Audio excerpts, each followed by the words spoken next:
Well, Spud, I see you got the head shaved. I got my ears lowered. You ever heard that one before? I did, like that one. Yeah, that's a good one. Yeah, it was a mess. Fucking mountain man, living in the mountains, man. Do you know what I mean? There was so much dust and fucking brick dust and timber dust in my beard. It was kind of going all over the place. And I was just like, it's disgusting to admit, but like I went nearly 2 weeks there without a shower because I just no fucking time. Isn't that horrible? Well, horrible for a man of your age. Probably less horrible the younger you get in your manly times. Do you think? No, but wouldn't you smell worse the younger you are, like a teenager? Oh, yeah, I'm sure, yeah. But like teenagers smell really bad. Like, so what's well? Oh, yeah. All the teenagers I hung around they did anyway. But like, I'm just in work clothes all the time. So like, there's no one around me. Come home, change my clothes, wash my hands and face. I'm grand again. You know what I mean? Yeah. Maybe. I don't know. Whatever. No one was like running away from me because I smell bad. They were running away from me because I'm a foreigner, but that's normal in Poland. There is the whole thing of that it's a pandemic and a lockdown and they're not able to run away from you. Like there's a very that's also kind true. But there's a thing that there was stuff starting to come out there for a couple of years saying that you shouldn't be washing your hands so much because we've become too clean and we're susceptible to viruses and stuff like that. And then the pandemic comes along and like, wash your hands every 2 minutes. Like, wait, no. Which am I supposed to be doing? And then, here's the thing as well. I got pretty sick down there. She got coronavirus. Even the lads, there was an ambulance called out. The lads said, yeah, look, we're 90% sure it's coronavirus. No one else in the house got it. I didn't get it. But you've already had it twice, so at this stage, well, yeah, I've already had it, yeah. And he smokes about 40 a day. I was smoking me vape down there. Right. And it turns out that it's harder for smokers to get coronavirus. But if they do get it, then it's really bad for them. Oh, right. So, I thought smokers were just about to get validated. No, but if you're a smoker, it's harder for them.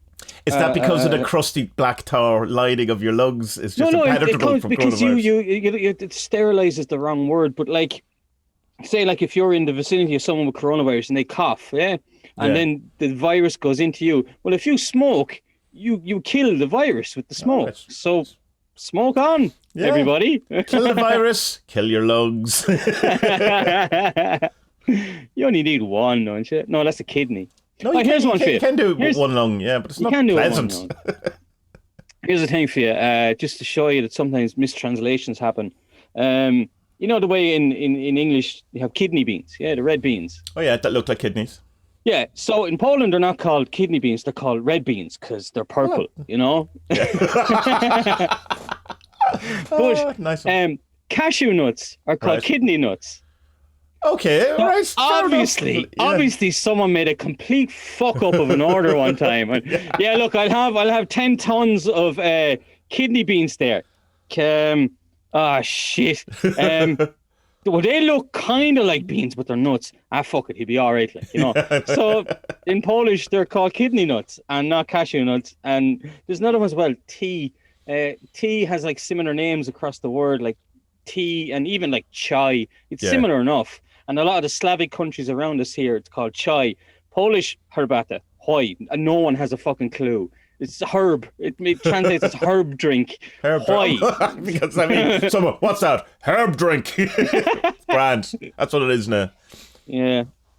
It's not like ayahuasca. I was telling you before, one of the ayahuasca documentaries I had watched a while ago, they're making fun of all the Yanks that come down to South America to do the ayahuasca thing because they're like, you don't take ayahuasca. Your shaman takes the ayahuasca and he talks to the gods and the demons and the angels. No. You're not supposed to take it. And all the Yanks are like, oh, it's such a great experience, man. Yeah. Still want to try it though. I'll try to be one of those. Well, I don't know because I'd probably freak myself out. Although, they say you can't do that as easily on ayahuasca as you can on the... I don't know, man. I don't know. It's like I've had a couple of bad kind of psychedelic experiences, and I think it's probably because the very first time I had a really bad experience when I was quite young on mushrooms. Because when you're young, you do it totally inappropriately. You do it for the laugh. Yeah. So we were all in the house we were in, which was like a student house. I wasn't a student. I was lower on the rung of society at that point. I was a musician, and but whatever. I thought you were going to say bouncer. Well, I was at the time. Well, no, it was later. So I was like just the worst piece of dirt going around. But we decided I don't even know where we got them, but we decided we were going to take them. And it was like, half 11 at night, which is, all of the wrong things you're meant to do. And then so we took them and then watched this kind of magic program, or, a magician who was doing this thing where he was cutting his arms and he was like, there was blood and it was all very strange. And I was like, good. But the thing that happens to me is that I get this kind of deja vu thing, which is obviously my brain starts lagging. So I'm a couple of seconds behind everything. So everything just feels like, has this already happened? But I ended up having to leave the room and go way off on my own, and it took me a while to sort myself out. But it's that kind of it's the inappropriateness, I suppose, and you have to be around people who are on the same wavelength as you, and you have to be in.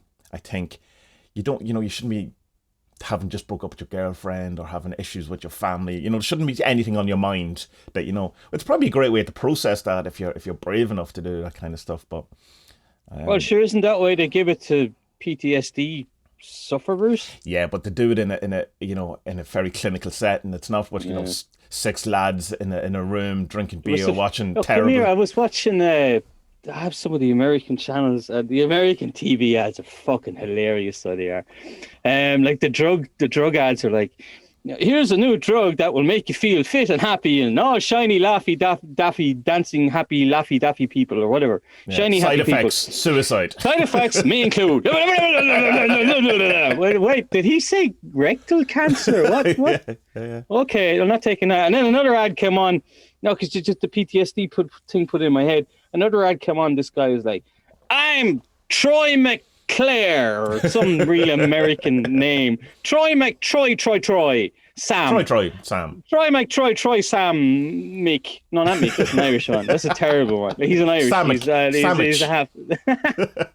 He's a plastic patty. So, and he's like, I was a Marine in Vietnam, and now I will help you veterans get your benefits. Like, whoa, this is awesome. And there's like an American flag in the background, and then it shows people shooting guns. Well, it shows it shows a soldier in his camo gear, and he's looking sad because he has PTSD because he feels guilty about killing brown people. What is that joke? It's Scottish comedian. What's his name? Billy Connolly. No, the other one, the nastier one. Frankie Boyle. Frankie Boyle goes, yes, so the Americans go to war and have a bad time, and then they come back 20 years later and make a film about how killing all the native people made the soldiers feel bad.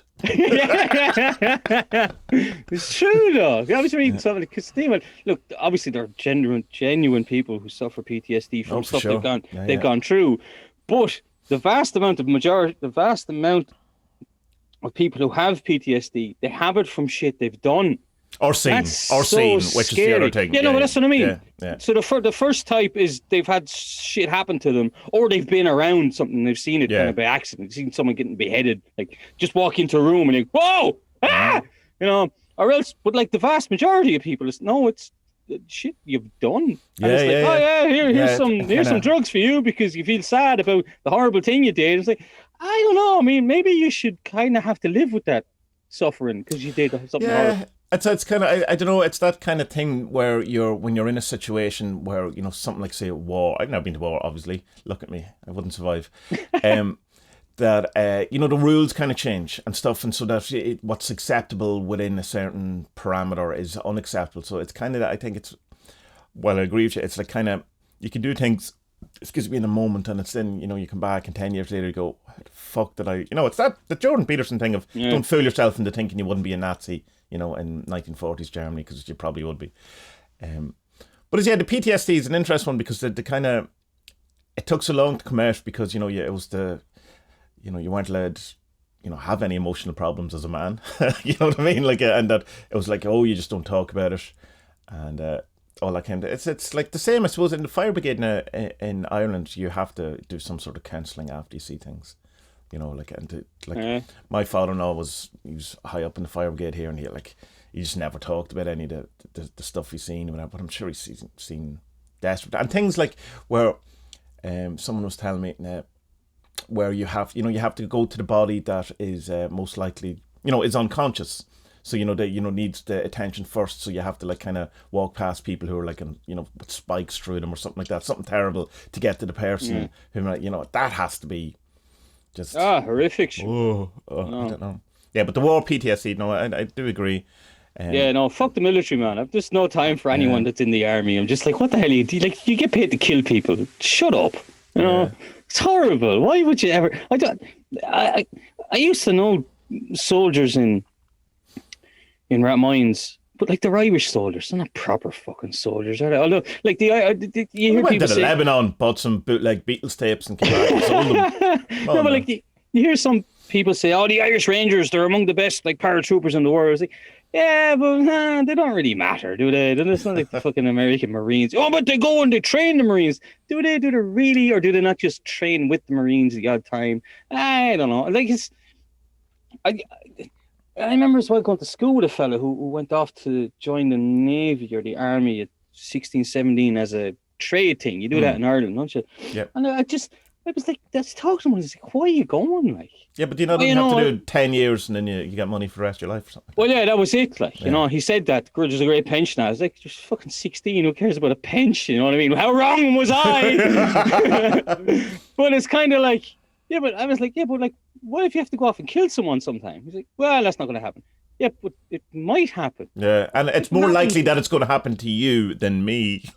Yeah, exactly. Like, I can't, it's just something I could never get in my head. It's like, why would you ever go off to willingly know that you might have to kill someone for a politician? But you see, there's the other type, there's the personality. Well, number one, they don't see it as a politician, they see it as the country. So, because that's how they get you. But it's like it suits a certain personality trope or whatever, that, you know, to like where it horrifies you.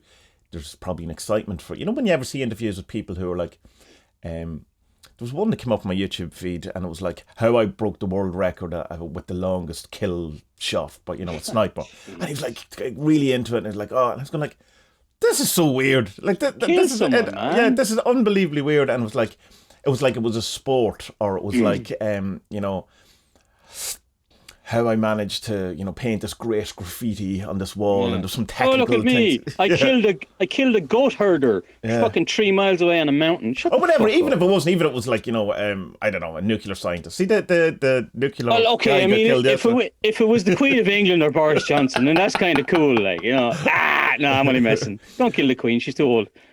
She can't die anyway. Come on. She can't die. There's another good die young. Look at the Queen. You know. Another couple of seasons to get out of that TV show on Netflix. They need her to hang around for a while.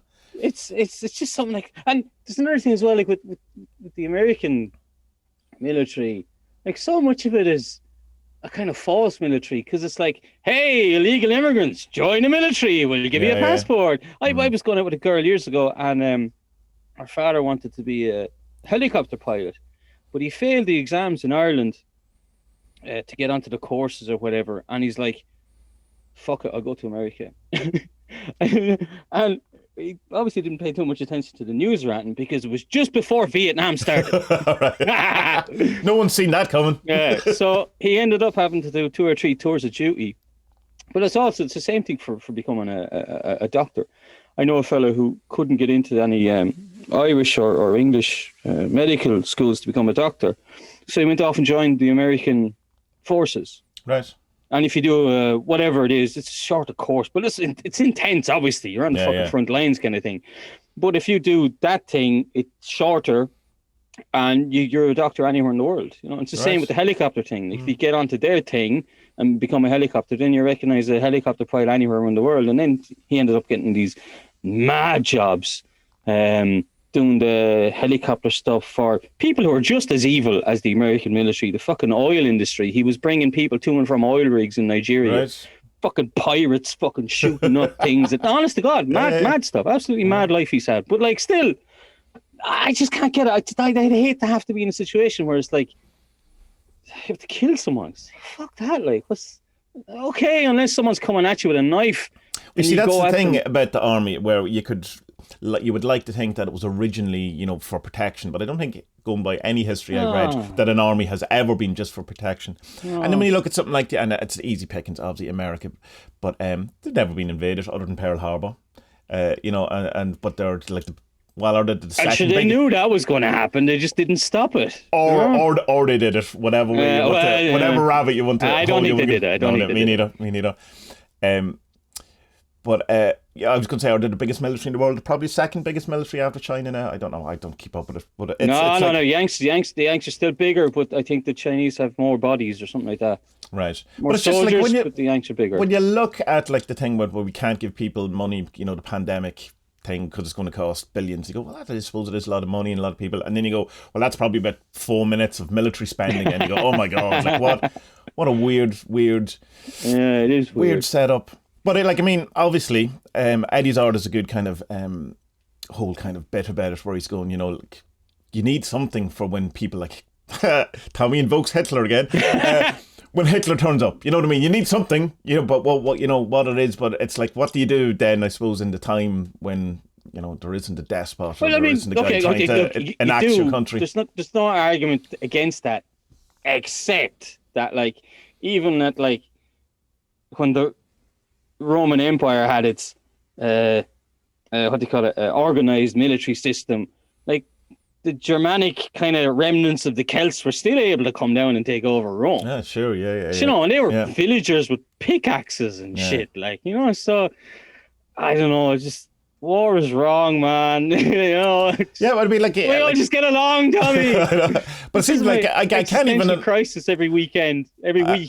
I can understand like the war thing. Like I kind of like I don't even like hunting, like the animal things, but I understand. I don't judge people for it either because it's like, who am I to say I'm right? And it's a thing that's been done from the beginning of time, and it seems to have a natural type thing to it.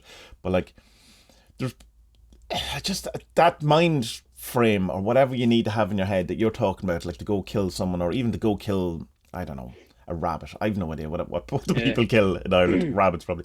I don't know. Not how do they live with themselves, but what kind of worldview that difference between that mind and my mind would have to be. I get you. I totally get you. Because, like, I mean, for me, like, I have more in common with Pavel in Siberia and with Hinamoto in Japan and with Mr. Lee in some Chinese city that has 20 million people we've never heard of, who's also 40 and has 2 kids that drive him mental. Like, I have more in common with them lads than I do with, like, the Irish Taoiseach or the Polish Prime Minister or Boris fuckhead. I mean, like, I just hope that, like, as time goes by and people fucking wake up a little bit, they're just like, yeah, we can actually all get along. It's the fucking lads in suits that are a problem, you know? Come the revolution, Tommie! Yeah, but I mean, that's it. I mean, and that's anarchy, isn't it? Like, in anarchy, we've kind of a weird sense what anarchy is, but it just means no rulers. Like, well, or no rules, I suppose, in the sense. Do you know what? I saw a good thing about anarchy one time, and it was explained, because, like, people don't really get what anarchy is, but, like, if you go to a post office and you line up in an orderly queue, right, that's anarchy. Oh, it is. Because total anarchy. Because you've gone in and or a doctor's waiting room is the same thing. You've gone in, you realise, well, I'm not next, but I'm before the person who comes in after me. Yeah, right. Yeah. That's, you're setting up a kind of structural rule without anyone telling you. That's a form of anarchy. Do you know? Do you ever see any of those programs where they get people to go into rooms and everyone's in on it other than them, and everyone else just things really strange, like when the buzzer goes off, everyone stands up, and it takes like 2 times for it to happen for that person to then fall into suit. Oh, really? It's really, really quick. Apart from, there's obviously always one dude, you know, is like at those rallies who doesn't, you know, do the seagull salute. There's always like some guy there, and he's just going, I'm not standing up. Yeah, I'm not doing that. But you know that, like, that's the likes of me and you. We're like, no, fuck that. I'm not. I don't know. I would like to think like that, but in case there's a camera. But I don't know. I'd say I would fall for some of it. It depends. Like, it depends on, I suppose, the rapport in the room, or, you know, like the kind of the situation. You know, if you're highly anxious or something, you're probably more likely to follow. Go with it, But if you're like kind of, you've just, you know, come out of a 10-day Vipassana retreat, you might have a less. It would depend as well if it's fun or not, because, like, if people stand up and they kind of like touch their ankles twice and their elbows twice and it looks like a dance, you're like, well, that is kind of cool actually. But if it's like, Sieg Heil, kill you, you're like, no, I'm sorry, Adolf, I'm not buying this, man. This is no crack. I could be at home watching X-Files. You know, what the hell? X-Files. How old am I? Nobody watches X-Files. I don't even know what's on telly anymore. Football. Could be watching football. You know, I don't get it. I don't get it. There was a funny one with the young lad the other day as well. We're trying to explain to him that the village we were in, because they had this tradition in Poland. St. Nicholas's Day was the other day. It was Sunday, yeah? Mm-hmm. And on St. Nicholas's Day in Poland, the kids get a little present from Santa even before he comes on Christmas Eve, you know? Right, yeah. So we're explaining to him that, this doesn't happen, because he was talking to my ma back in Ireland. We're explaining to him, no, Santa doesn't come on the 8th in Ireland. It's only Poland this happens. And then he's like, in Turkey? Like, that's the village. In Turkey as well? Well, yeah, Turkey's in Poland. Is it? You know? Yeah. Like, we're in Poland. Like, are we? Yeah, we are. And it's the kind of like you show him the map and the lines, and he just doesn't get it. That there's lines on a drawing that donate where a country is, and it's like, I love that about him, because I don't get it either. I'm just like, so that line is there, and that means this is this, and that was it. But how long? Oh, but 30, 40 years ago it was different. Yeah, well, we changed it. Why? Well, that's anarchy. We have to explain. Why does this Irish fella ask so many questions? Is this why you were put on a fucking island over there? Will it? Stop asking questions. Get him in the army and kill some people. That'll sort him out. So I got the DJI Pocket 2, as I told you. I'm raging. There's one bit in particular. You have to activate it to use it with your phone.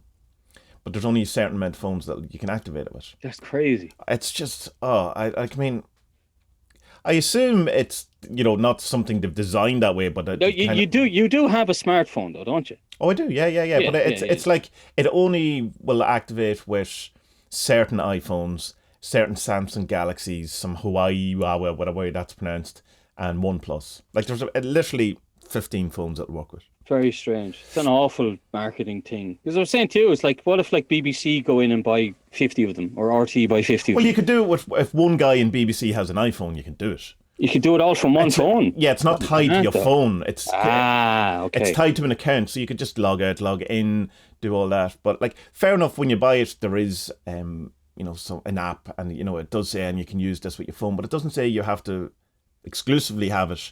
And on the page of the actual camera itself, it doesn't say there's restrictions to phone. It's on the app page itself. That's ridiculous.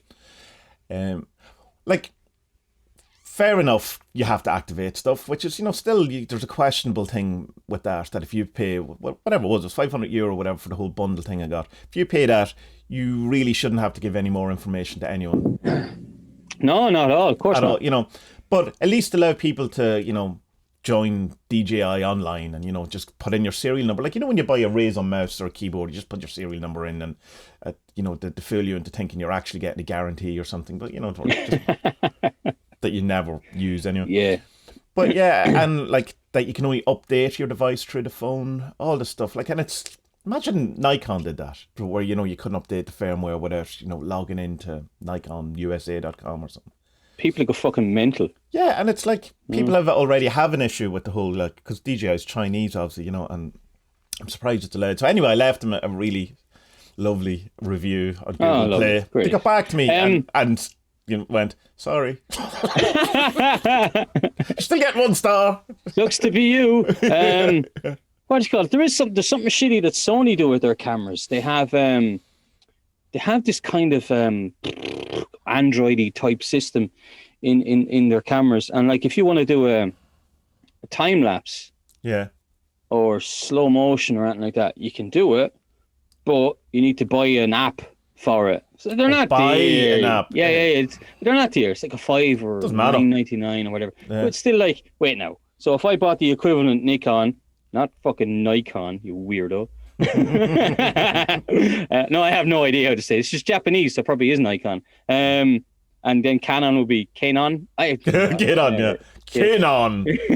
And it's Sonai. Sonai. Yeah. So I have this Sonai phone, and I said, shut up, will you? And so you have to buy these little add-on things. Now, obviously, people have cracked it because they're like, look, this is Android, let's crack it. And I have one of the cracked ones on it. But I think it's awful that you can pay what's the new Sony A37? Oh yeah, they were $4,000, like four or 5,000 quid, yeah. and then you can't do a time lapse on it. It's like, come on, what the fuck, you know? The only thing I suppose it's not quite as bad as with the DJI. Number one, the app is free. That would be really worse if you had to do it. And once you've activated it and updated it, you don't have to use the phone for all the things. You know, like you can use it. But it means now that when the update comes out, because I was looking to buy, I said, right, well, maybe I will. Maybe this is the thing, they buy a new phone. And it's not, it's like all the really expensive phones. Like, you know, it's like going, so what, I'm going to spend 500 quid on this camera and then 1,200 quid on a new phone. I don't fucking think so, man. You know, like, you know, imagine having a 1,200 quid phone. Like, what and you lose it. Or, you know, I have a 2-year-old. Imagine the first scrape on you just go insane. Like, yeah, exactly, yeah. Do you know what? I was seriously thinking about going back to a dumb phone until I got the thing with the job in England where I have to be looking after their social media. So now I just can't. You know, like even though I closed my Facebook, I still have another account for that work. But like no one can find me. You found me because I sent it to you, didn't I? Yeah. Like I've no friends on it. I've nothing. All I have is the couple of football groups that I run, and that's enough. That's hard enough, actually. I found you, and I know who you are, but we because of our settings, neither of us can send each other a friend request. We can't send each other friend requests. I thought that was fucking hilarious. And then I tried to figure out how to do it. I went, no, I don't know how to unfix this or fix this. So we would need to have a mutual contact. So that's just not going to happen. So. What a mess, huh? But it's good. Like, people should get away from social media, but we know that. And doing that thing where I've unfollowed everyone. I'm just in groups is a good idea. But even still, it's amazing amount of ads that are on Facebook that you're not aware of. When you cut down your timeline, it's like every 2 posts is an ad. Instagram's the same shit. Yeah.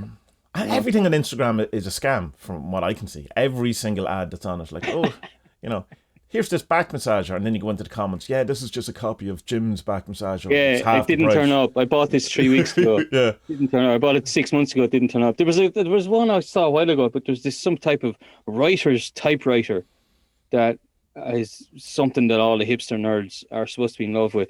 But it's like an old school word processor, which was just a keyboard and a kind of digital crappy screen, you know? Yeah. But they're selling it for like $2,000 or something. It's fucking mental how much people are willing to spell it or spend on it. And then this Chinese company comes along with like $300, with the exact same ad. Exactly the same ad. $300. And the comments are like, mine never showed up. Like, what did you expect?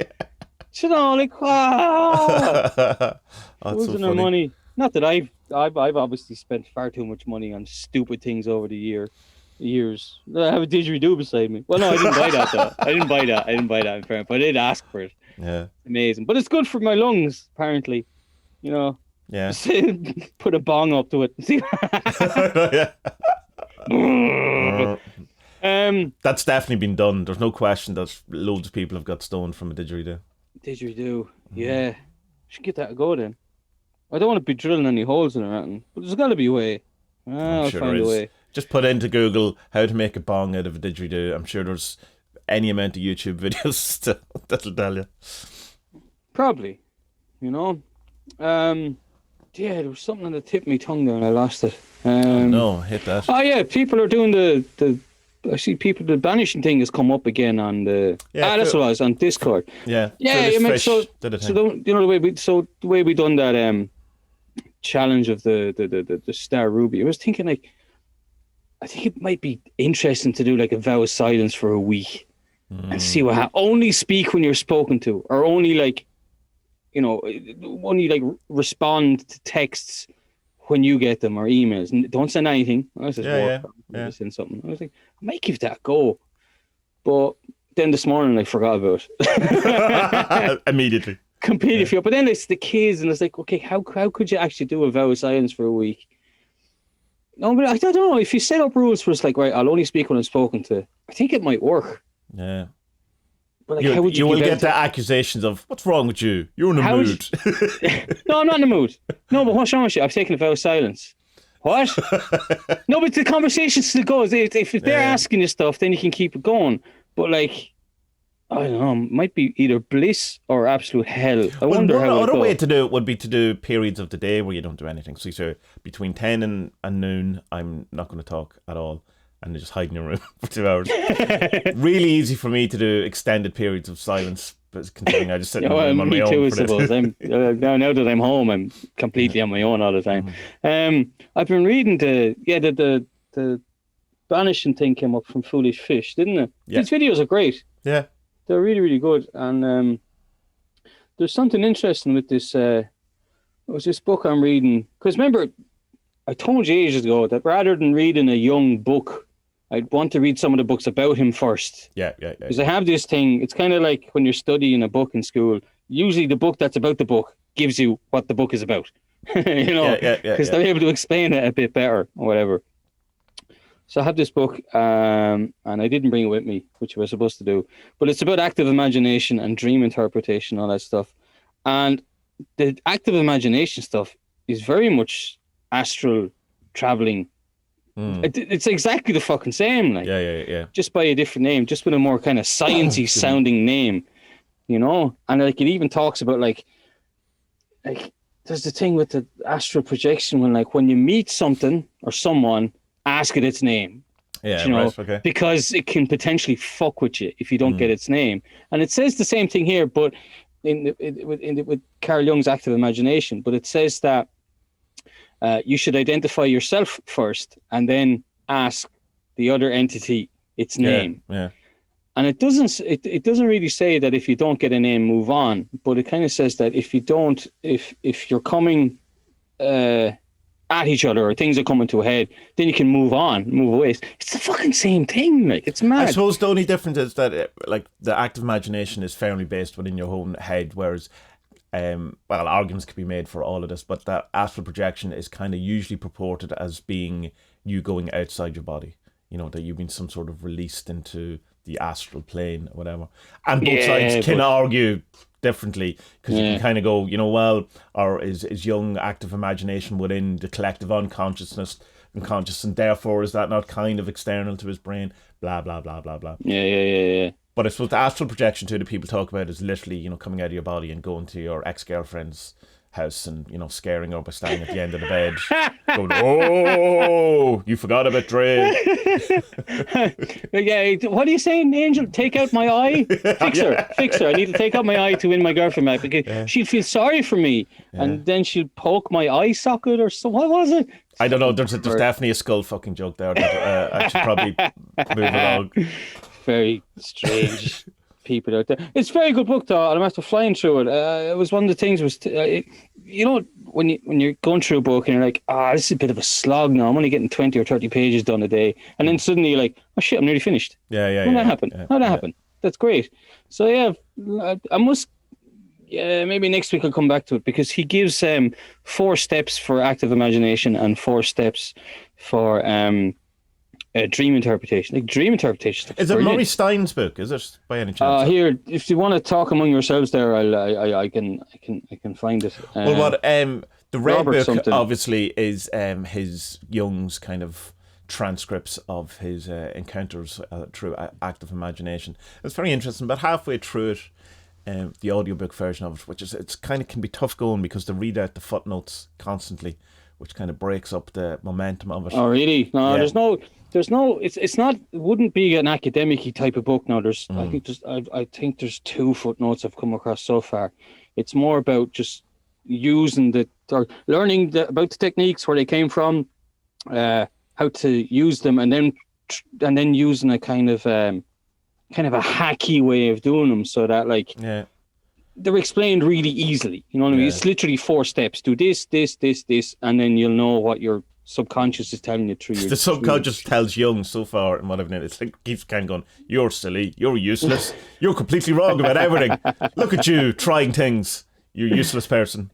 Only it's a bit more severe than that in some places, but it's interesting. I've done some active imagination, or it's journeying as well is another kind of word that could be equally thrown into the pot. But I usually kind of the the journeying, there's usually more of a structure to it, and there's a reason you're doing it. And whereas active imagination is more a bit like in the Margia sense, look just to see what's going on. Don't just see what's happening. Well, you know what he says not. This is I have it here. Robert A. Johnson is it's called Inner Work: Using Dreams and Active Imagination for Personal Growth.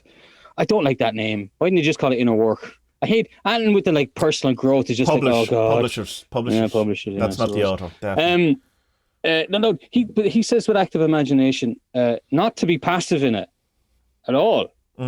It's to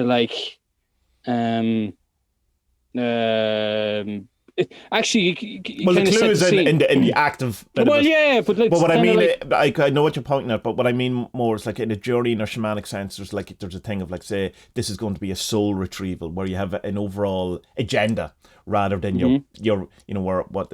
So I don't mean the active imagination. Obviously, you're participating. You're in a sense leading it. You're actively imagining stuff rather than learning habits. So that's kind of what I mean. It's more a look to see than agenda based. Possibly. Oh, okay. Yeah. So the Jung's would be agenda based because he says often with an active imagination, if you find that you can't, say for example you get angry yesterday or you got angry yesterday and you're like, why was I pissed off? Yeah. Wait, what was wrong with me there? So okay, so I'm going to meditate on this. So you close your eyes and you say to your subconscious, right, I want my anger to take a form. I did this once and it was me as a 4-year-old going going crazy, and I was like, okay, this is cool, let's talk to this fella, and by speaking to this spirit, let's call it, you'll find out what's going on in the onion layers. Nice, right? And he says this as well, for people who are finding it difficult with active imagination, it's good to go back to a recent dream you've had, because if you don't know what was said to you or the meaning you were supposed to get, then you can start at the point that the dream finished. So he gives this example about a woman who had a dream about her husband and her brother took her car keys and drove off, and she didn't really understand what was going on in it. So she went back to where the dream ended and then spoke to these masculine types of her dream in her active imagination, and then she got to the root of her problem. Another really interesting thing I thought about the dream interpretation was that let's say if I've had this, I've told you before, I've had dreams where me and you were doing stuff. It sounds wrong. No. But I remember I had a dream one time where me and you were explaining a divination system. Oh yeah, I remember. We were on big screens and people were listening and stuff like that. So actually, it turns out that for a long time I thought this is something prophetic or something. Me and Tommie are going to work on something. It's going to be fruitful. Yada yada yada. Well, actually, the Jungians would say no. Tommie was in my dream, but actually, what's happening is something in my subconscious has used my interpretation of you. Mm-hmm. As something to be interpreted back to me. Right. So it's saying, okay, so this is Tommie in your dream, but actually in your subconscious, there's something inside you that is just like what you think Tommie is like. And it's telling you something. So that's obviously the best part of you. Exactly, Tommie. It is the best part, the best looking part of me, the one with the bigger schlong. All things, yeah. The golden child, you would say, the golden perfect child. Yeah. Have you heard of this one? There's something called a golden shadow, which Jung didn't come up with, but is a thing.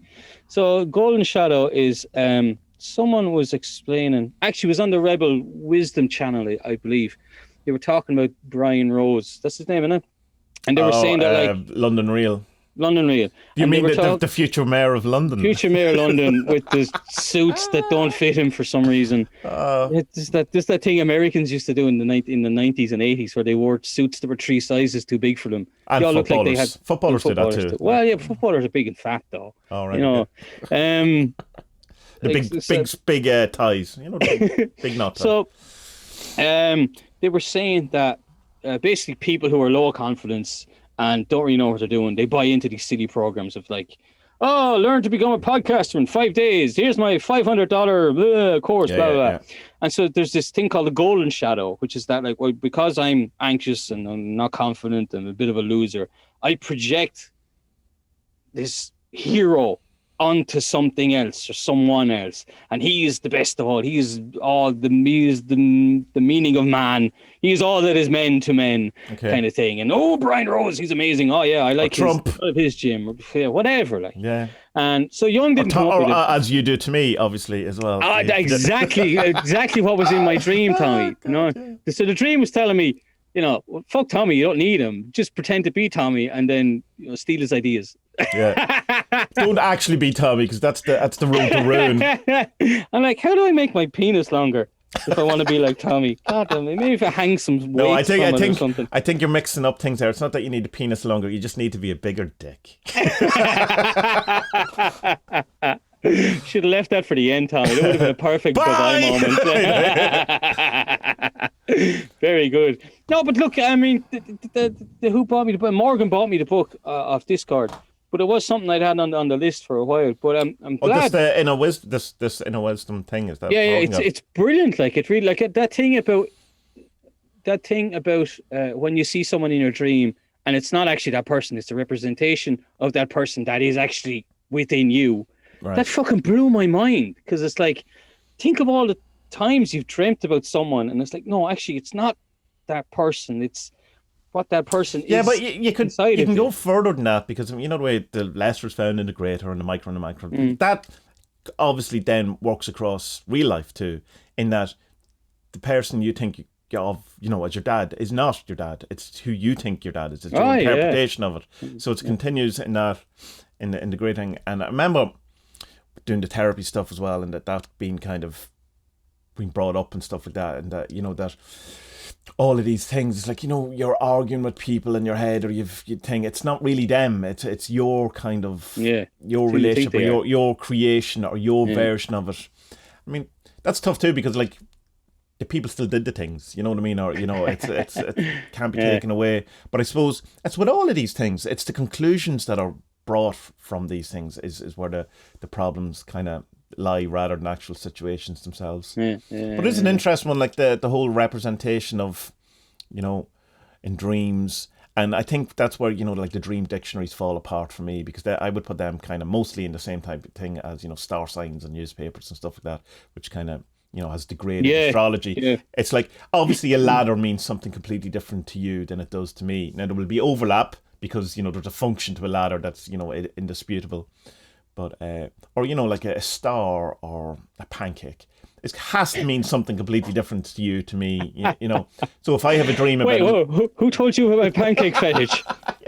Who the fuck... who knew about the golden pancake? He knows about the golden pancake. How did you know that every Saturday night I like to be covered in pancakes and maple syrup? I'm in your head. Oh no, it's some fucking voodoo dolls. Actually, it's you who making me doing it. I'm just sitting there with a pancake and a knife and just stabbing it. Pancakes over voodoo dolls of Spud, your Funko Pop Spud limited edition. See, every time you shave your head, I get the hair sent to me, and I just mix it in with the batter. It's proper sympathetic magic. I control Spud. I'm going to make him watch terrible telly now. Just put it in front of like X Factor. The pancake. Can't give me a longer schlong. So mean. Spud. Today is Enlightenment Day. Today marks the anniversary of when the Buddha sat under a tree and said, I'm not getting up until I know what's going on. So it's Bodhi Day. Not interesting, considering we had attempted to talk about a bit of Buddhism last week, and it just got waylaid this week.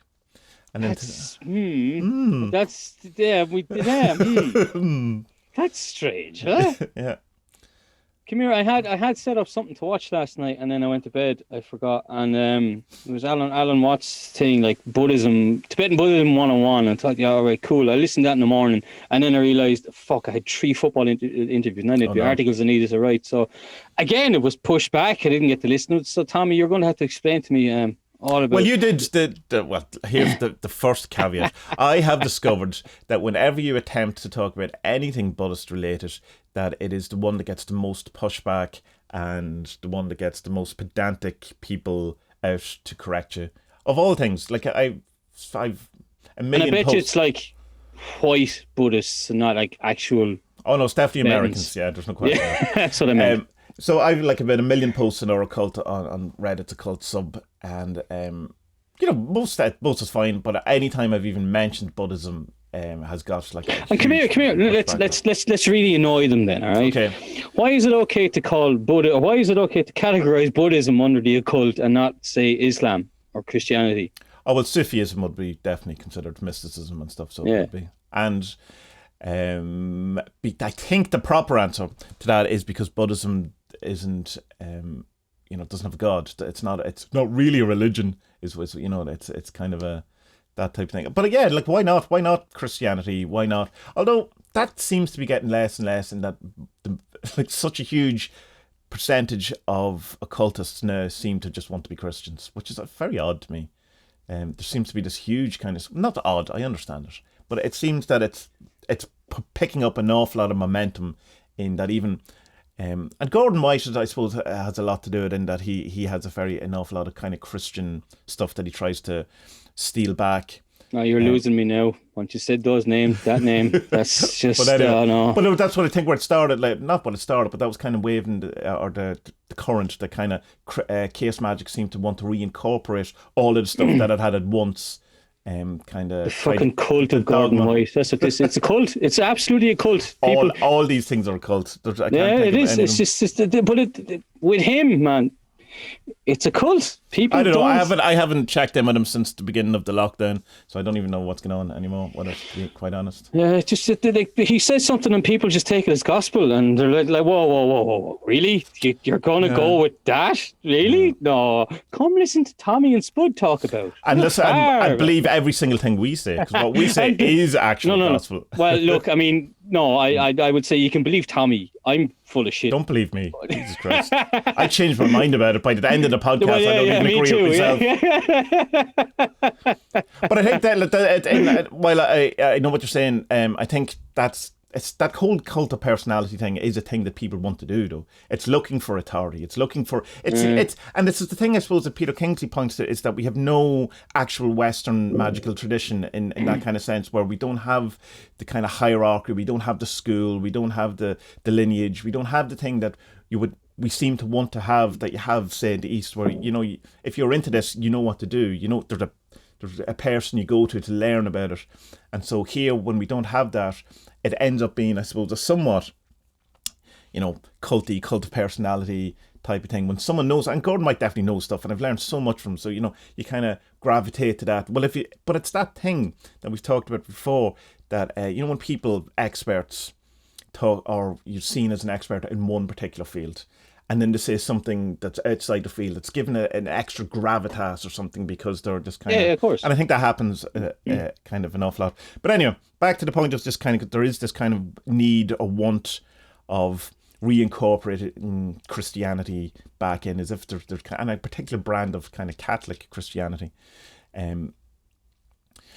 So it's kind of... Yeah, that seems... Because the question you're asking, why is Buddhism allowed in and Islam? Well, Islam isn't allowed in because...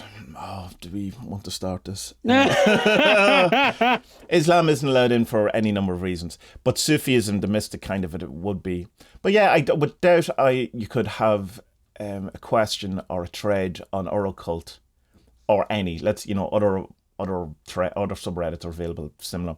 I don't think I've actually really seen any, or if I have, it's definitely not to the amount where you see Christian ones, Buddhism, Crowley, Thelema, whatever, the kind of ones. Yeah.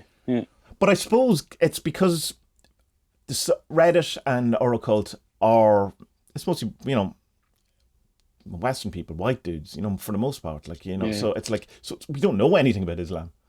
And you're not going to, I suppose, come from Christianity for the most part and go to Islam, where you might be attracted to Buddhism because it seems to have different answers or have a different approach, or, get into Hare Krishna because it's, the Hindu thing. But there doesn't seem to be... I would be interested to see what the kind of percentage is of Christians who turn to Islam. Because it seems, from the very little I know about it, it seems to be so similar in nature that, if you're not getting the answer from Christianity, you're probably not getting the answer from Islam either. But I could be wrong. That's pure. Yeah, maybe. Yeah. I don't know. I do the same. I don't know. I think we did stuff on Islam in school and whatever, or higher stuff as well. But I don't know, like it's very, from a kind of Western background that we're brought up in, the kind of first thing you're taught about Islam is the very bad stuff. So like Muhammad married a 2-year-old or whatever the fuck it was, and they say it's a religion of peace, but then there's been so many wars and beheadings, and this is usually where it starts off for Westerners. You learn the bad stuff first, and then the good stuff after it. You know what I mean? So, and I assume vice versa. Like, I mean, you could make probably, the exact same. Like, well, let's have a look at that Bible. Like, you know, let's have a look at what Christians say that, you know, treat everyone, treat your neighbour fairly. Yeah, apart from the poor people and the foreign people.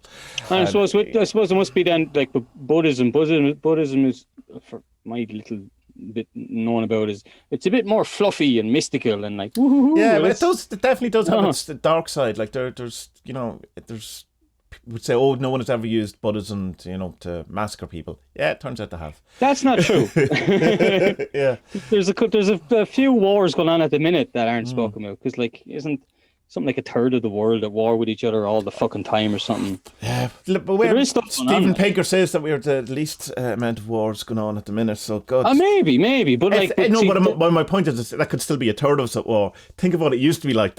You know what I mean? If this is the most peaceful we've ever been. What attracted me, I suppose, to Buddhism is the kind of exoticness of it, but also, you know, in that it wasn't Jesus telling me I'm a terrible person and I'm a sinner and you need to die and he had to die. Oh, look at me. Look at what you made me do. Kind of stuff, you know. I'm just 6, leave me alone. You know, where you go have to make your first confession and you lie because you can't think of anything bad you've done. Because you want to impress the priest with how bad you've been. Yeah. Oh, I've been sinful, Father. I've been so sinful. Oh, ho, ho, ho. Tell me I'm wrong, Father. Tell me I'm wrong. But I get the first kind of the thing that you come across, suppose, in Buddhism is the idea of the meditation thing. Like, you know, that kind of seems to be synonymous with Buddhism more than anything else. But like, I mean, there's contemplative practices in kind of all kind of religious. Of course. Yeah. Although, like prayer, for instance, is an equivalent kind of contemplative practice. Although, you know, what the actual mindfulness, if you want, or meditation was kind of drilled out of Christianity. Because you need an intercession, because that's, you know, Catholicism and Christianity is based on intercession. You can't know God, you have to know it through Jesus, and therefore through the priesthood, that kind of thing. Whereas with Buddhism, there's a kind of idea of, oh, you can know it, only you can know it. You know, that it's to you. And the first person I kind of learned about Buddhism from was Alan Watts, and that was through a book on Zen, The Way of Zen. And so Zen has its own flavour. It's very different from, you know, than other Buddhisms. And there's like any number of Buddhisms. Like the Tibetan Buddhism is different from Mahayana, you know, different from Zen, and all these different things. But you had never really spent any time with it at all. I know who Buddha is. Like, I've met him a couple of times. It's grand for a few pints, like, you know. But he owes me a $5. You know what I mean? I know. No, look, I didn't really know much. I knew the thing about him, like, just one day, like, he just said, look, wife, fuck off. And she was pregnant. And I've had enough of you. I'm going to have to start something that won't be a religion. Good luck, goodbye. And then he just kind of leaves her. That's a horrible. I can't believe he did that. But then, he goes, sits under a tree and meditates and stuff. He goes off and does a load of things badly for a while, in that he tries different things out. He becomes an ascetic and starves himself, and then realizes this is stupid. So. I'll tell you how little I knew about this, right? Yeah. Like when I picked up your man's book, what's his name that follows you now on Twitter, Instagram, Alan Chapman's buddy, the Buddhism book. Daniel Ingram. Jesus, Daniel Ingram, yeah. So Ingram's book, he starts talking about the noble truths and all this thing. I'm like, what the fuck is this fella talking about? So I know nothing about it, you know. And then so I have it in front of the noble truths comprise the essence of teaching. So there's something about the wording of it I don't we'll make it really simple. That I think, because it is really simple. And here's one of the, I suppose, the problems with Buddhism and why people react to it is because I think rather than just being kind of, you know, neckbeards, well, actually, which some of them are, I think there's a kind of a thing to be precise, because there's so much kind of rubbish talked about it that, you know, they try to be as precise as possible in their language. And Buddhism is great, loves its lists, you know, 5 aggregates, 16 dogs, 24 eggs, whatever it is. You know, so and the partridge in the pear tree. So like, because they've had these discussions or whatever. So basically, Buddha goes off into the world, looks around, having, you know, what's the story with this old age thing? What's, you know, why is suffering? Why is everything impermanent?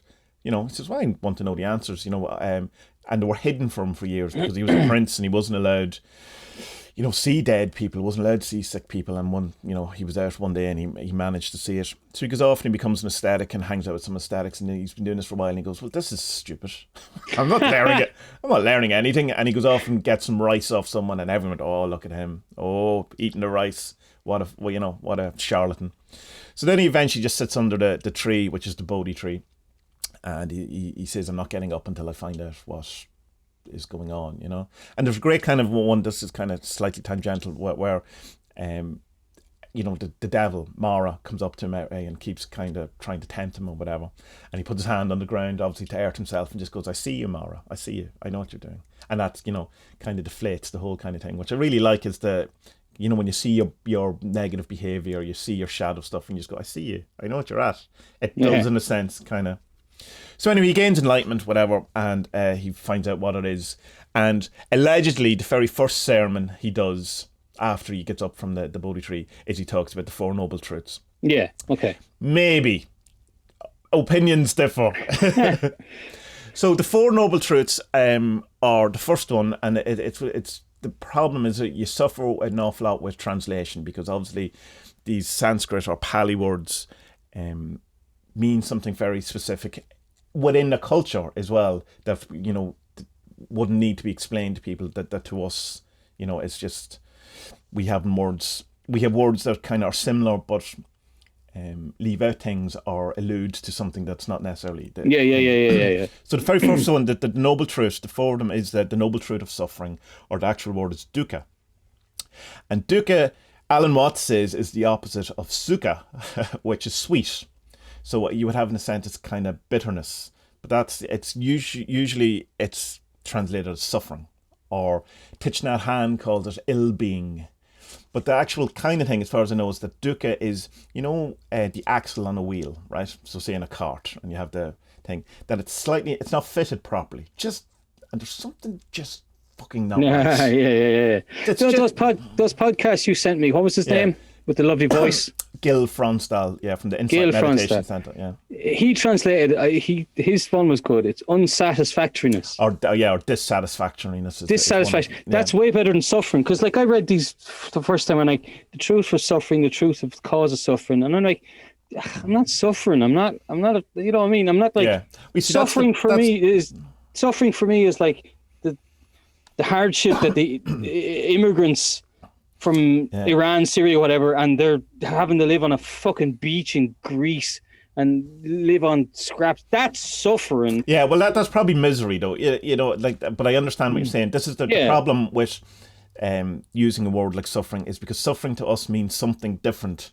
Yeah. And it's not what it means, but it's pointing at it. So there's a load of different ones, like it's dissatisfaction, ill-being, you know, bitter, something. It's like the Matrix thing, is it perfect? There's something in your mind that's just, you know, there's the needle in your brain or whatever it is, that's just, you know, there's a dis-ease in the sense of, not disease, but you know, that kind of separation of the word. So that it's like, that's start off that is attractive in a sense to me, because when you're coming from something like a Western point of view, or Christianity, or this kind of New Age stuff where it's this relentless forced positivity. No, life is fucking brilliant. You're the problem. And you go, well, it's inherently, or obviously not actually brilliant. You know what I mean? We're all, you know, condemned to die. Everyone I know is going to be sick. Every single thing I do is meaningless. Blah, blah, blah. You know, that's not just me. There's, you know, so there's a recognition of the impermanence, you know, immediately in Buddhism that isn't really recognized in, say, Christianity, because it is permanent. Because while this world is impermanent, it's not the real world. You know, our inheritance is after, if you're a good boy. But Buddhism would say, no, everything's impermanent. You know, it arises, it passes, you know, it gets old, you get sick, thing. And this, you know, this is what we're going to call this, whatever. It's in Atta, I think it's actually called. It's the impermanence, this kind of thing. So anyway, that's the first one. I think there's something annoying about the world, and whatever way we want to do it. So the second noble truth is the noble truth of the cause of suffering. Why does this happen? And the word, it's kind of that it's used, translated mostly in kind of American Buddhism, if you want, or New Age Buddhism or Western Buddhism, is craving. But it seems, again, it's not a great kind of translation of it, because it kind of, when you think of craving, you think of, oh, I want sweets, it's something there's like an addictive, which is, that is part of it as well. But so it's the one way of thinking of it is the wanting things to be different than they are. So there is suffering. Why is there suffering? Is because we don't want things to be the way they are. We want them to be different. In the same way, I suppose, of this constant, when I get this job, I will be happy. When this happens, I will be happy. When it's you're conditioning rather than seeing the world for I suppose what it is. But there is also the craving element of it, of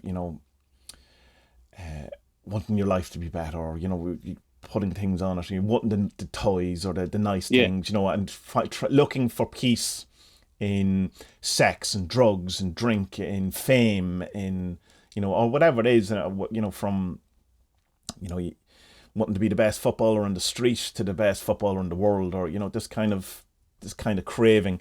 And it's very true. I mean, there's a logical thing to it. If you can be happy where you are, then you're going to be happy.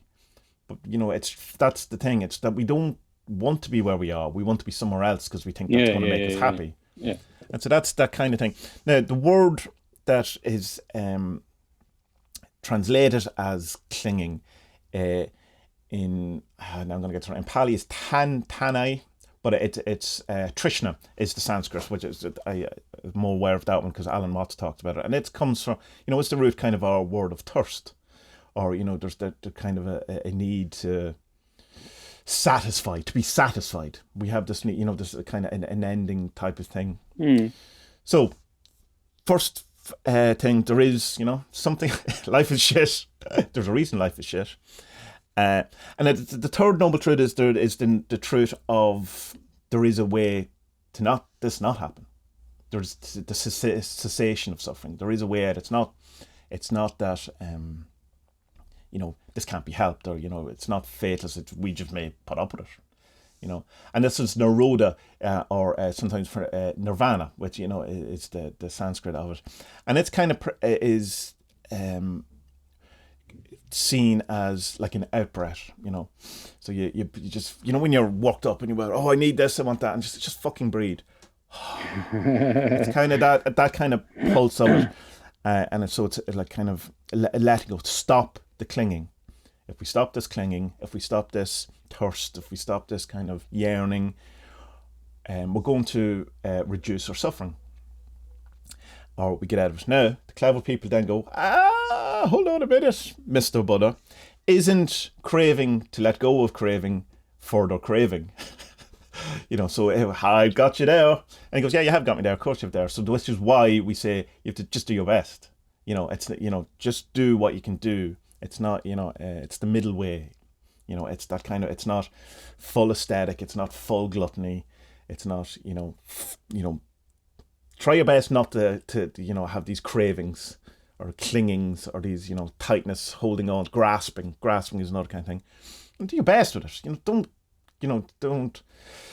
Don't go so far that you're creating a new god by, the process by which you're trying to kill the old god, So it's that. So it's just, relax in all things, including the clinging and the trying to let go of clinging. And then the last one is the Noble Eightfold Path. So it's kind of going, right, it's easy for you to say, how do we stop clinging? How do we stop craving? I know that myself. And then the fourth one is, well, here's how you do it. here's the prescription.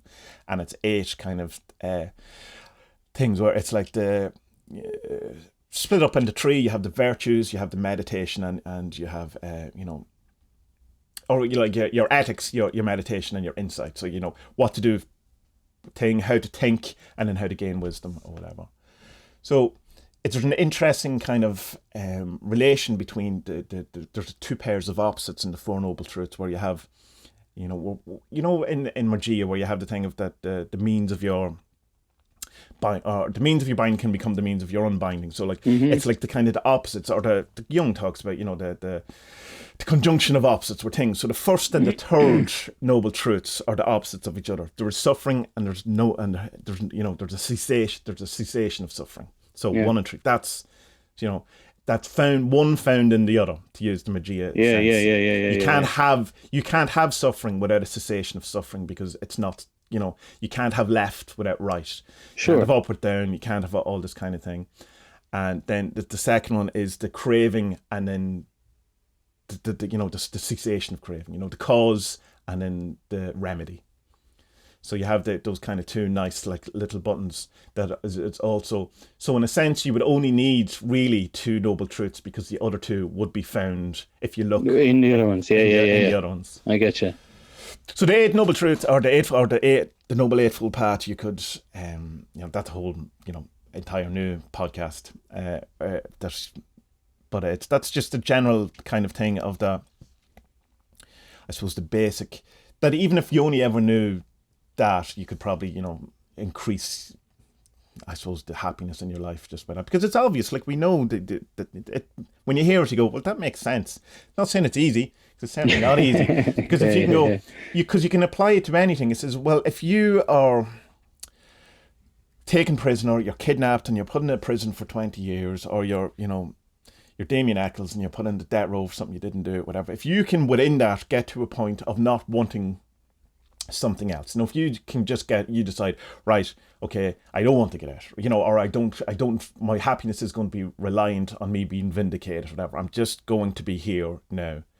Then you're going to be happy. And I mean, it's obvious, but it's, it's like, who can do that? Who can do exactly, that? But that is the actual answer, though, and so it's like certainly aspirational to be able to completely do it, but in the sense of that, to not let your clinging become a new clinging. Just do the best you can in the situation you find yourself, and when you do find that you're still doing it and you indulge in it, I suppose, don't also berate yourself for it either. I suppose that's why Buddhism is then attractive to people who are after enlightenment, because it gives you a roadmap, whereas a lot of things don't give you that. Like, they do, it's saying Christianity, but the roadmap's a bit crap. It's like, just, say sorry for things you've done, and all the stuff that you haven't done that other people did, that's somehow your fault. And even then, God mightn't like you. So it's like, that's not a helpful roadmap, because it's going, say you approach Christianity in the same way. Well, I feel there's suffering in this world. No, this world's perfect. God made this world for you. Everything's perfect about it. Right, well, that doesn't fit in with my so it's me the problem. So at every aspect of Christianity,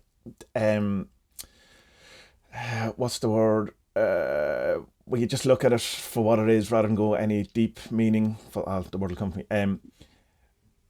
So if you look at Christianity, every aspect, everything you come is turned back on you as you're the problem. Whereas with Buddhism, is kind of going, well, there is a problem, and here's what you can do about it. It's not, the things arising there. It's not kind of saying, and you're the fault of it, even though you are, because your clinging is the fault. But it's the clinging, that craving, that thirst, that trishna is the. And like, so where did all this like reincarnation, all that stuff come into it? You see, an awful lot of that stuff kind of, the Tibetan stuff is more the reincarnation stuff, from what I can gather. Like, there's loads of different, like there's the great vehicle, the small vehicle. There's different kind of things of Buddhism. There's different sects, and people broke off, and when it went to kind of Japan, it became Zen, was Chan. It's kind of so all things then got kind of incorporated in it. Buddha himself, or Buddha, would say, when asked about God or whatever, he says, well, that's the wrong question. There, it, in a sense, it's unknowable. So stop asking the question. What good is it to you? Yeah. But it's the samsara, which is where we find ourselves, is the thing, and that by our I was going to say bad behavior. That's not what it is. Our unskillful behavior means that the thing that we need to learn, we haven't learned, to release ourselves from the bonds of samsara, or of karma, or of, you know, life and death and birth. And until we realize that through, you know, the Eightfold Path, we're going to continue on that cycle of life and death or whatever. Right. So that's kind of, it's another one of those things that's probably why it was added, is because it's found, if you take things to its logical conclusion, well, what happens if I don't do this? Then you're eternally bound to samsara, you know, until you find that, you know, your way out of it. So it's probably, it's that. I don't like, I mean, what dates, who brought her up? Jimmy the Buddhist decided to reincarnate. But so you have to remember, that it was in the culture of, it was already, it's probably not explicitly said, because the culture would have been, you know, like that was accepted in many ways, like Hinduism, which would have been very contemporary and stuff, would have had that. You know, so asking him, you know, someone in the Middle Ages, do you believe in God? Well, you know, it's not a question, because that's the zeitgeist. You know, I think that's my answer. Buddhists will tell me I'm wrong when I post this in our definitely. But I think it's definitely, that's my understanding of it. Yeah. And please do correct me if I'm wrong, or, you know, bring it in other insights or whatever it is to it. I'm not. And saying... where does the vegetarianism come from? That's the belief that life is sacred. Like, well, no, that'll come from the Eightfold Path, in that, you know, do not kill, you know, the rightful actions, right. But it's not because it's wrong in the sense of that it's morally wrong, or it's not wrong in the sense of that you'll get, you know, God will be angry with you. It's seen as it's going to hurt you. You're going to feel bad about it. You know, it's like, don't get angry and smash your PlayStation, not because that's a morally bad thing to do, but because you're going to suffer from not having a PlayStation. So if you know, the death of the animal, it's that thing we were talking about earlier on, but like, it's something in my brain that I don't get how people can go hunting, because that would affect me. If I killed the animal, I would be distraught. It would create all these turmoil within me. So that's just saying, to avoid that, don't kill animals. You know, like it's not a. So it's okay then to kill an animal if, like, you're hungry. I don't mean just a little hungry. I mean you're fucking hungry. Like I was watching one of the Alaskan things last night, and like these guys up in Alaska, like they have to kill one moose a year. Right. They have to, because that's their meat for the winter. And the whole show yesterday was about the 4 or 5 different families up there doing their annual moose hunt, which, you know, probably takes about 3 or 4 weeks to find a bull moose. Not to find a bull moose, but to get close enough to a bull moose to be able to kill it and then to butcher it. You know what I mean? So, like, I mean, these guys, like, well, they can't. And then the answer is, you shouldn't live in Alaska. But the Buddhism thing is, it's like not all Buddhists are vegetarian anyway. So it's more having. I thought you had to be. No, well, it's like there's rules for monks and rules for lay people, and, you know, as well. And there's all this different know things. That. Okay. In the same way, you know, there's rules for the priesthood in Christianity, and there's you know, what, you know, no fish on a Friday for everyone else, whatever, whatever that went. So my understanding of it would be that do the best you can in a situation, being mindful of what you're doing. That's the approach. You know, have good, skillful actions rather than unskillful actions. Do more of the things that don't cause distress and less of the things that do within the life that you find yourself, within the karmic cycle or cycle or samsara. Or so. It'd be a pretty perfect world if we could all do that, though, wouldn't it? If we could all act every day with, like, compassion and love in our hearts, it'd be a pretty fucking happy world. Like. But I mean, it's like that's the, I suppose, the glory of the Buddhist thing is that it's gone. I have the answer. You know, here is the answer. It's just, we've known this for thousands of years. You fucking idiots. It's just like, it's hard, and no one wants to. And I tell you, the problem that you find in occult circles about it is that, but how do I get all the things I want within that? Am I not allowed to have a new car? Yeah, but you won't want a new thing. You won't want all these shiny things if you're happy in yourself. You know, it's kind of, and I remember some guy having a go at me because he was saying, Buddha definitely was preaching the law of attraction. And I was going, Jesus Christ, how do you even argue with this? You know?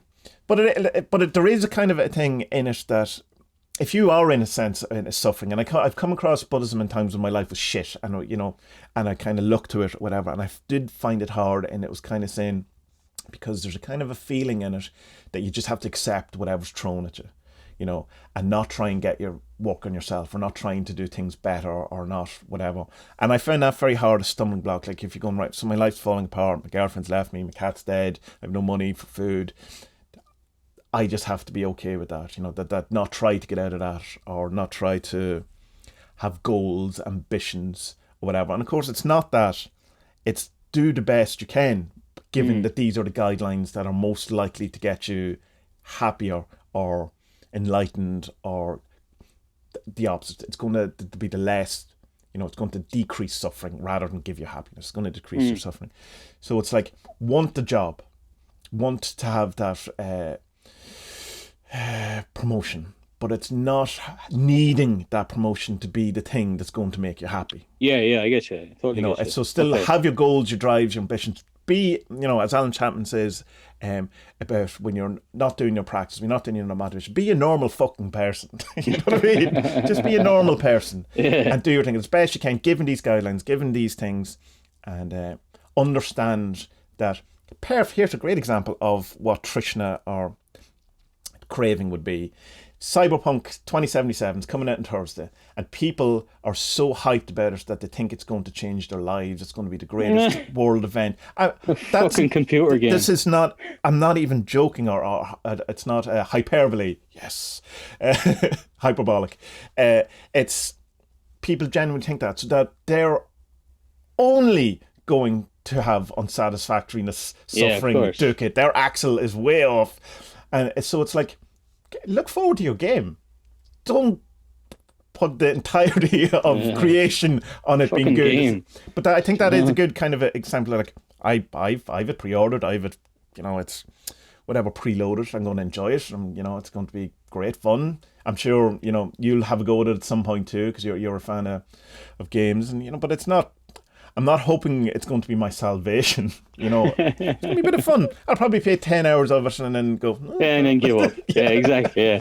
I mean, how many computer games, like, I hardly ever finish them, because I'm just like, I've had enough now. I'm grand.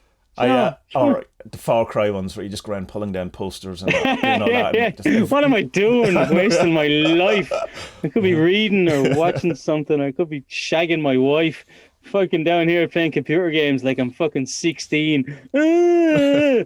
Fucking hell, like. But it's like, that's easy to point at that or whatever, but that's all things. That's wanting that new book because you think it's like, I fall for it all the time thinking this is the secret, this is the one that's going to get me to the next bit, or but your man, you know, the next movie or whatever it is, you know. Your man's podcast that you gave me, that kind of swung it around a bit more for me, because while Ingram's book is very good and it's very well written because he doesn't overload you with too much stuff, it's still fucking 600 or 700 pages long with a lot of lists and a lot of technicalities and the technical stuff behind meditation, which, you know, I like reading about, because I'm the type of fellow who likes to know how a lot of things do work behind the kind of settings, you know. But at the same time, I just kind of turning me off a little bit from it, because it was more like I'm learning too much of the theory and not enough of it in the kind of real life. But the podcast you sent me then, it's like, he sums it up very well. He's like, well, look, this can lead you to enlightenment, but if it doesn't, it's going to lead you to lead a better life. And that's more than good enough for most people. And I was like, yeah, okay, I'm cool with that. Well, that's it. And once you have it in your head that you're not aiming for happiness, you're aiming to decrease suffering, or whatever way you want to translate that word, you know. I think that's a better approach. It's because happiness, define fucking happiness, you know. It's a warm gun, Tommie. A warm gun. Happiness is a warm gun. Happiness is a warm gun. We know that. It's fact. But you know, you can be happy, it can be fleeting, it can be anything. Happy was actually, I get an email, a couple of emails. One of them was like, you know, vocabulary, and one of them was about the meaning of words, just because, you know, I'm a dick and like that stuff. But happiness was, the original meaning of the word was that when you expected something to go wrong and it didn't. Are you joking me? Is that where it used to come from, eh? Yeah, so that's interesting, you know. So that's a very different thing. But so maybe we can't define happiness, or we can't point, like that thing of what would you need to happen for you to be happy? I have no fucking idea. I know what I would need to decrease my suffering. You know, you can go, well, if I had, you know, a wee bit more money so I could pay my rent or whatever it is, that kind of stuff. You've been sending me a couple of videos of the last week or two with that English fellow. What's his name? Woodward or something like that. Woodford, whatever his name is. And I was watching one of his videos with another guy, and they spent the first 20 minutes of it defining what truth is. Oh, Stefan Molyneux, that one, isn't it? And I was just banging my head off the fucking table going, I know. What is wrong with you? Sorry, I said a bad word. Sorry. What is wrong with you fuckwits? Like, truth is the most easily definable thing in the planet. Well, something is true. Well, for these fucking Egypts, something is true or it's not. That's what truth is. Well, you see, ridiculous. It's not quite as simple as that. No, it is. No. No. People over fucking complicate far too many things. It can be simple. That's the problem with all these like philosophy discussions and Jordan Peterson, yada yada. It's like they spent fucking half. Sam Harris and Jordan Peterson, another one, like an hour and a half. They did exactly the same thing. A half an hour talking about what is truth. Shut the fuck up. Yeah. Truth is what is real. What's not true is what is not fucking true. It's very, very simple. And so when I think we have to get our definitions in order here. Right. Yes, well, I also agree with you. Hold on. These people have spent €60 per ticket, so let's give them their fucking money's worth, baby. Let's talk about nothing for ages. Yeah. Well, that is like true. A podcast. Yeah. But here's the thing. Just to give the opposing view, it's a chaos magic outlook, which I pointed out when I shared the video of what's his name, Rational. Whatever, Stephen Woodward, and he was talking about Brett Weinstein's mythological truth, which is the chaos magic thing. That it's acting as if it's true, can get you the results. You know, so that's a mythological truth. Yeah, that's what it calls. Yeah, so that's the kind of, you know, and it's that old thing. That's Stefan Molyneux one, whatever way he pronounces that, but he comes across really bad. He's a moron. But even after 20 minutes of it. As soon as they get into it, he changes his definition of the things. So, I mean, that's why your man, I assume, was doing it. Yeah. I skipped 10 minutes of that. I just couldn't. But the actual thing is worth... But so I know what you mean by truth. And I know but that's what you're talking about, to be pedantic, is capital T truth.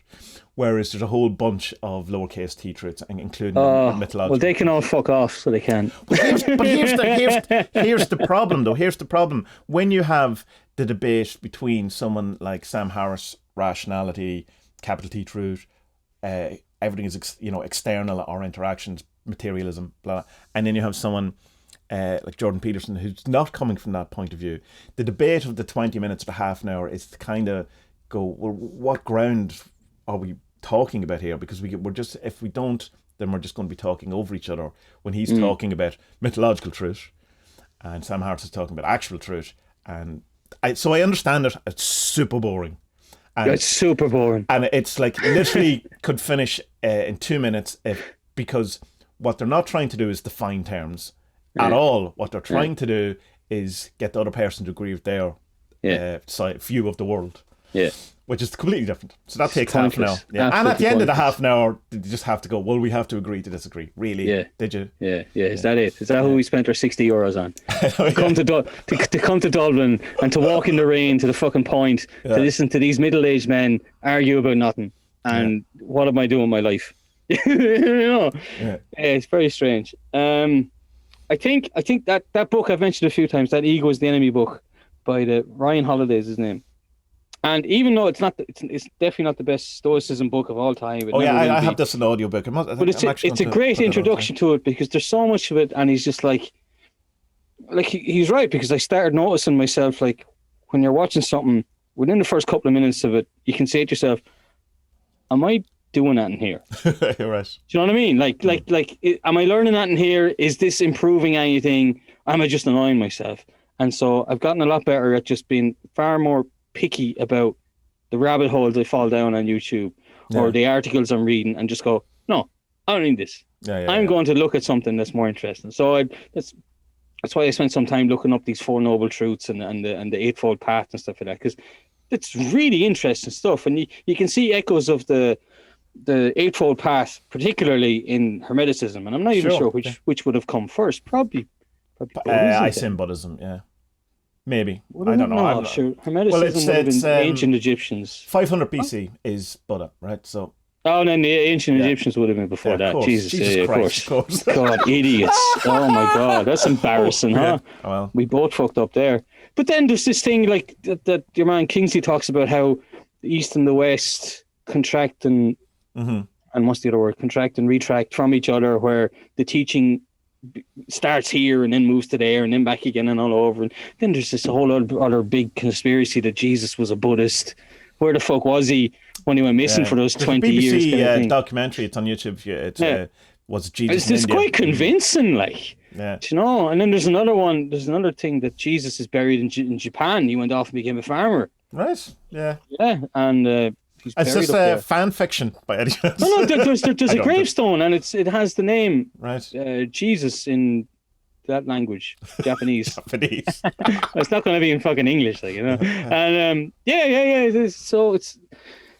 Yeah, I think from learning a bit more about it now, I'm more interested in learning more about it, and rather than learning, say, all of the things about the meditation stuff, which is Ingram's book, mostly, maybe to get an overall better general view of it will be a better starting point for me, and then I can come back to Ingram's book. And the thing is, you can get lost, as say, in the lists of Buddhism, but it's more of a case of that you will start looking at these things and you'll go, but. And then the Buddhists go, but here's a list for you. Here's the answer to that, but, and it comes in the form of, the 5 hindrances or whatever, the 16 ducks, the 14 rabbis, whatever 5 gold rings. Yeah. But and there is like many different, like Zen is quite, there's a different flavor. That's a great word, I suppose, the difference to Zen than there is to Mahayana or Theravada or or Tibetan or all these kind of different things. Alan Watts is good in Buddhism. Well, I think Alan Watts is good in Buddhism. That's I enjoy listening to him. He he's the voice of God, really. Like, he has the most amazing voice in the world. Like, he has a great voice, in fairness. So you could listen to him go, yes, and then you just stir the paint. And then we painted on the wall. oh yes, Alan, yes. I don't know, like, where to kind of look at stuff. Maybe I don't know which. If you want a book that Mind Illuminated is another good one as well. Too. Right, but I'm sure it's that, like, the more I kind of look at stuff, the more the one that likes me will come to me. It's like the way, like, we did that thing about Hermeticism ages ago, and I was like, yeah, this is great, and this is in my early days of occultism, and I was just going, yeah, this is fucking speaking to me. And then the Tree of Life popped up, and like, yeah, this is also cool. I haven't had that with Buddhism yet, but I think as the more I kind of learn about it, the more you can see kind of similarities between the different kind of ones. Because look, they're all kind of saying the same thing, aren't they? That, like, look, enlightenment is enlightenment is achievable. But you kind of have to figure out how everything actually works and is connected together. And even though it's all staring us in the face, it's blatantly obvious, we just can't see it. Yeah, we're just conditioned not to see it yet. And I think that the more you learn about these different things, the more you will be able to figure it out. I hope. That's it. Yeah. Might get hit by a bus tomorrow, but sure, at least I had fun trying. But you'd be mindful of the bus as it crashes. No, but you wouldn't be mindful of it because you didn't see it. Oh, well, you'd have a mind splattered on us. Then it would be. If, of course, the mind is located within the brain, other opinions are available. If I was the bus, how would I hit me? Hard. I become one with the bus. Cool, Tommie. I'm going to go and learn more about it this week. One YouTube you should check out is Guru Viking. He's some really good interviews. He's a guy who did the Daniel Ingram interviews, and he's done a host of other ones. Guru Viking, God, he sounds like a Nazi though. He's I assume Scandinavian, given the Viking tip, but I think he's red-headed, so he's got no soul, and he's from the UK. So I mean, he's got a lot going on for him. So he's based in the UK. Not a baggage. But he's really good, and he does a lovely thing where he just he'll film his meditation, and you can do it along with him if you want it. That's cool. I think now, to be honest, I think the meditation for a while is going to be a little bit different because I really like this active imagination stuff. I think that's what I'm going to be doing now for the next while, rather than even the Magia stuff, because it's just like, wait, now I can go back to my dreams and talk to those people. okay, I'm going to do that. That sounds like fucking loads of fun. Yeah. You know? So, yeah, let's see what he was saying in the book. Like, he can come up with... He had an example where he was talking... He had a patient, and he was trying to do the dream interpretation with the patient. And the patient was like, nah, it's fucking bullshit. I don't want to do it. And so, no, come on, let's do it. Let's see what happens, and then we can work on your subconscious, your consciousness, and see what it's trying to tell you. And so then he comes back a week later and has this big long fucking story with characters in it. Yeah. And then he comes back the week after that with the same thing, another thing, a big fucking mad story. Yeah. Loads of things happened in the dream, loads of symbols. Yeah. And then this goes on for about 6 weeks. And then on the final of the 6 weeks, he puts down his journal and says, "Ha! I was fucking with you the whole time. See, this is proof that Jungianism is a whole load of bullshit. It's nothing." And so the psychologist sat there, said nothing. Let the silence become awkward. And then the man started weeping, crying. He's it's all true. Oh, no. It's all true. And your man's like, see, like this is active imagination right happening there, because that you imagine all these things, so they're real to you. And he's like, I know they are. This is all like it's. And he said from that day on, his life was just totally different. He became more in tune with himself. His life got better. His wife did leave him for his brother, but that's a different. Imagine he had told him all these dreams, or whatever, and then the psychologist went, "No, come down from that mountain and tell me about your father." And I'm banging your wife. Bye-bye!